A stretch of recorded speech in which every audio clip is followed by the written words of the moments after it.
Hi, everyone. Are you ready to see what happens to Jack and Annie? Remember, they got to the house where their treehouse was, and the waters were up to their neck, but they made it inside that house.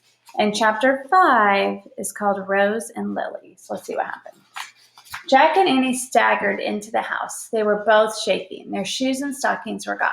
Their wet clothes were torn. You poor children, cried the woman. I was waiting for my husband to arrive, and I saw you clinging to that tree. Come sit in my parlor. Don't you worry about the furniture. Just rest, dry out. You're safe now. Oh, thanks, stammered Annie. Yeah, thanks, breathed Jack. He and Annie followed the woman from the entrance into a lovely sitting room. They sat down on a sofa and tried to catch their breath. I'll get you some towels and blankets, the woman said. As she hurried from the parlor, the wind howled and rattled the door. Rain pounded the windows. Jack thought that the hurricane sounded like a monster trying to break into the house. He remembered the giant waves attacking the pier, tearing apart the bathhouses.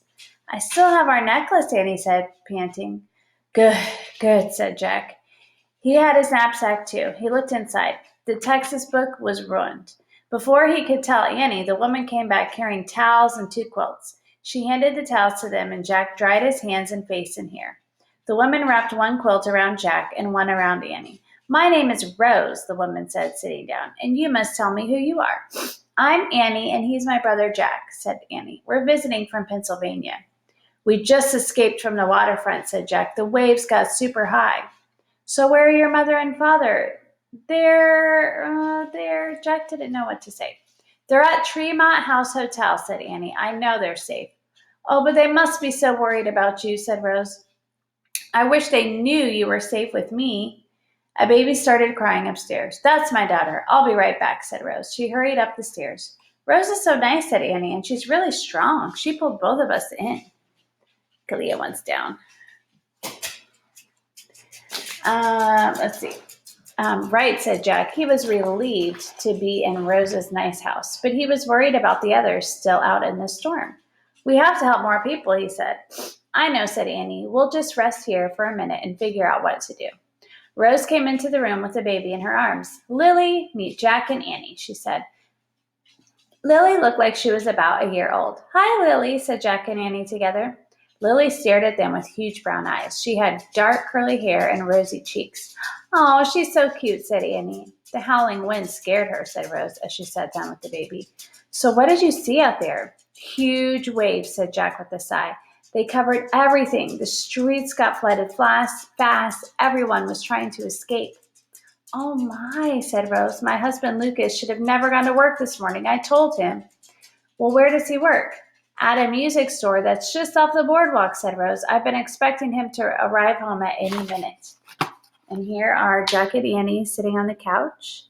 And there's the lady Rose and then her baby Lily.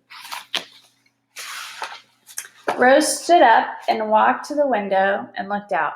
The water's getting higher, she murmured. Lucas better hurry. Jack felt bad for her. He remembered the waves destroying the boardwalk. The wind shrieked and thunder rumbled. Lily let out a wail. There, baby, don't cry, said Rose in a gentle rock, gently rocking Lily in her arms. Think of this as a big adventure. A gust of wind shook the house, and Lily kept crying.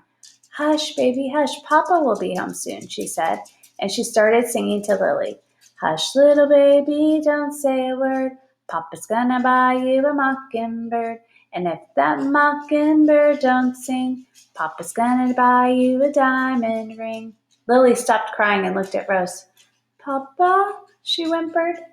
He's not here now, darling, but he'll be home soon, said Rose. She turned to Jack and Annie. Lucas sings that song to her all the time. Rose looked out the window again. How he would do anything to keep Lily and me safe. I just don't understand why he hasn't come home yet. Well, what can we do for you? Asked Jack. You helped us. We'd like to help you. Oh, you're both so kind and brave, said Rose. You sound like true Texans. She took a deep breath. I'm certain Lucas is fine. He's got to be fine. I'm certain he's fine too, said Annie. Suddenly, a huge blast of wind opened the front door. Jack and Annie leaped up from the sofa. They rushed to the door and tried to push it closed, but the wind pushed it back. Jack felt water coming over his bare feet, and he looked down. Sea water was streaming through the door. Jack, look out, yelled Annie. The wind ripped the door right off of its hinges. Jack and Annie jumped out of the way as the door crashed onto the floor, and seawater began pouring in the house. Ooh, dun, dun, dun. That takes us to chapter 6, Escape. Upstairs, cried Rose. Holding Lily in her arms, she splashed across the parlor to the stairway. Jack grabbed his knapsack and hurried up the steps after Annie and Rose. When they reached the second-floor hallway, Jack heard glass shatter below. He looked down the stairs. The first-floor windows had broken, and water covered the parlor floor and was rising fast. A chunk of the upstairs ceiling crashed to the floor of the hallway, and it barely missed them. This way, shouted Rose. Be careful. Still carrying Lily, Rose led Jack and Annie into a dark bedroom, and she shut the door. There, she said. Shutting out the hurricane was impossible, though, because the windows in the bedroom were broken. Glass was everywhere. Wind and rain water swirled in. Jagged pieces of roof shingles blew inside. Get down! Cover your heads, Rose cried. Shielding Lily, Rose knelt between the wall and the bed. Jack and Annie crouched behind her. The baby buried her face against Rose. The house swayed back and forth, and Jack started to feel water under his feet. Oh, gosh, and they're on the second floor. It was seeping under the bedroom door. We need to get higher, said Rose. The roof. How, said Jack. Follow me, said Rose. Carrying Lily, she led Jack and Annie out of the bedroom. The rising seawater had reached the upstairs hall. Rain was pouring through a giant hole in the roof. If we can just get up there on the roof, we can get above the water, said Rose. We can climb on furniture, said Annie. Good, said Rose. The dresser, the chest, the chair. Jack and Annie pushed a tall dresser under the hole in the ceiling. They hoisted a chair on top of the dresser. Then they pushed a blanket chest up against the dresser to help them climb up. Rose, you go first, said Jack. Use the chest to get up on the dresser. Then use the chair to get up to the roof. Once you're safe, we'll hand Lily up to you. Annie took the baby from Rose. She whispered softly to her as Rose climbed from the chest onto the top of the dresser. Careful, said Jack. Rose then climbed onto the chair and I lost my place. And she grabbed the edge of the torn roof and hauled herself up. Now, Lily, she called to Jack and Annie. Jack climbed onto the chest, then onto the dresser. He stood up on the chair and reached down as Annie held the baby up to him. The baby was heavier than Jack had expected. He steadied himself on the chair, then he lifted Lily up toward Rose. Jack held the baby as high as he could. Rose grabbed Lily and pulled her onto the roof. And here's what's happening. So there they are. There's Jack. Oops. And reaching the baby up to Rose, and then Annie's still down there. You go next, Jack said to Annie. He stepped off the chair. Annie climbed onto the dresser, and Jack held the chair steady as she pulled herself up onto the roof. And Jack followed. He stood on the chair and peered above the roof. The rain and wind pounded him. He felt the chair shaking. The dresser was shaking too. The whole house was shaking. With no time to think, Jack gripped the edge of the broken roof and pulled himself up. He joined the others on the wind-blown, soggy rooftop. Battered by wind and rain, they all crouched around the baby, and they held each other tightly. The house shook beneath them. How can we get to higher ground? Jack shouted. I don't know, said Rose. Jack looked around. In the last light of early evening, all of Galveston seemed covered by water. Suddenly, there was a loud crack. The house was sliding off of its pillars. It was splitting in two. Oh, my goodness. Rose cried out. Jack and Annie clung more tightly to her and Lily. There were more loud cracking sounds. Half of the house crumbled into the churning seawater. The roof over the other half broke completely free off of the house, with all of them on it. So great. So they're sitting on the roof. The roof broke off, and now they're floating on the roof. Hang on, Annie cried. Jack and Annie held on to Rose and Lily as the wind pushed the roof onto the floodwaters. Lily let out a wail, and Rose started singing. Her voice was surprisingly strong. Annie began singing along too. Hush, little baby, don't say a word. Papa's gonna buy you a mockingbird. And their voices rose above the wind. Jack saw crumbling buildings. He saw people floating on mattresses, on boards, and even in washtubs. Jack heard the cries of help from survivors on rooftops. He saw others hanging onto tree limbs. He wished that him and Annie could help everyone, but there was no way to steer the roof raft. Every time the wind shifted, the direction of the waves shifted with it.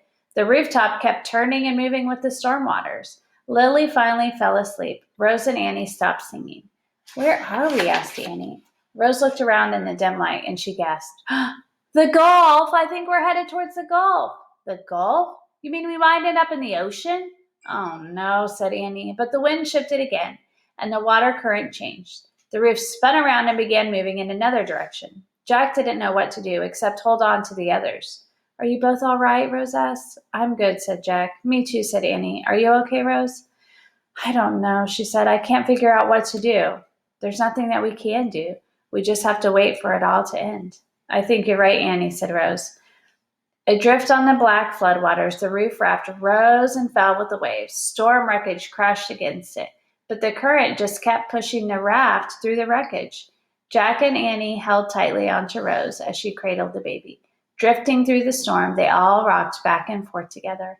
After a while, Jack gave in to the tiredness. His head nodded, and his eyes started to close.